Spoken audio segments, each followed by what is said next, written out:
Major League Baseball formally unveiled their new media deals for the 2026 through 28 seasons. This will see NBC and Netflix join ESPN, TNT, and Fox. To watch every nationally televised baseball game this season, you will need 6 different apps. And by one estimate, somewhere north of $100 a month. A year ago, you needed a fraction of that. Baseball didn't suddenly get more popular, it got more expensive to watch. And that was a choice. But the strange part isn't that the league is charging you more. It's that the league is actually making less on these games than it used to. Follow that contradiction down far enough and you arrive at the real story. The one that explains why this winter the owners are prepared to lock the doors on the entire sport.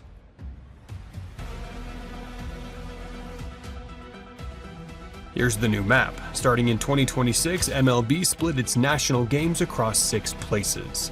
NBC and its streamer Peacock, Netflix, ESPN, Fox, TBS, and Apple TV. Sunday Night Baseball, which lived on ESPN for 2 decades, moved to NBC. Netflix, which had never carried a regular season game, now owns opening night and the home run derby. Apple keeps its Friday night doubleheaders. Fox keeps the World Series. If you want all of it, you're not buying one subscription anymore. You're assembling 6. The league calls this expanding its reach. From your couch, it looks like the bill went up and the remote got more complicated. But the fragmentation isn't the disease, it's a symptom. And the next number tells you of what. For years, ESPN paid Major League Baseball about $550 million a year, and the centerpiece was Sunday Night Baseball. Then ESPN opted out. It walked. And when MLB went to replace those games, it couldn't get the same money. NBC took the Sunday night package for a fraction of what ESPN had been paying. All told, on those rights, the league absorbed a haircut of roughly $300 million a year. Now MLB still did new deals. ESPN actually came back for a different package.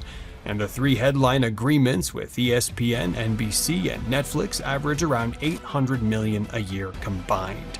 But sit with what happened. The most watched network in this sport's history looked at baseball's national rights and decided they were worth less than before. In a media world where football rights only ever go up, baseball's just went down. That doesn't happen to a healthy product.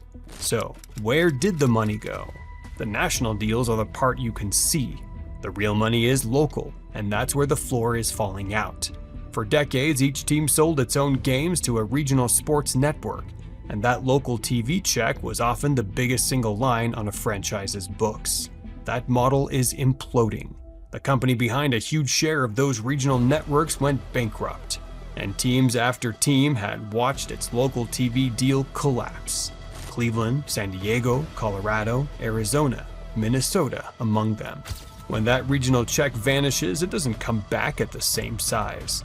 The commissioner's answer is to drag those local rights up to the national level, to sell the whole league together instead of team by team. That's what the fragmented, shorter 3-year national deals are really setting up. A reset, where MLB takes everything back and tries to rebuild the pipe. Which means the league is mid-transaction, with its biggest revenue source in flux and no guarantee on what replaces it. So where you watch the MLB is set to change next season. The league has struck new 3-year media rights deals with ESPN, NBC Universal, and Netflix. NBC Universal takes over Sunday Night Baseball. Now, connected, the owners are heading into a labor fight this winter demanding a salary cap, telling the players the system can't sustain what the biggest teams spend. ESPN MLB insider Jeff Pass, I think he's a friend of yours, Rob. I think he's talked to your class a couple times. Yes, he has, absolutely. I would say he's a friend of the show, but he doesn't come on the show. Published a long-form piece on Thursday discussing the labor discussions between MLB owners and the Players Association, according to Passan. And at the exact same moment, their single largest revenue source, local television, is evaporating, and their national rights just took a $300 million cut. Whether the league is genuinely strained or simply using the uncertainty as leverage, the timing is not a coincidence. These media deals were signed roughly a year before the lockout. So when you're toggling between 6 apps and watching your monthly bill climb, understand what you're actually looking at, not just a more annoying way to watch baseball, the visible edge of a revenue model coming apart. And the bill for that uncertainty is the one the players are about to be handed. We read the contracts, you enjoy the game. This is Diamond Empire.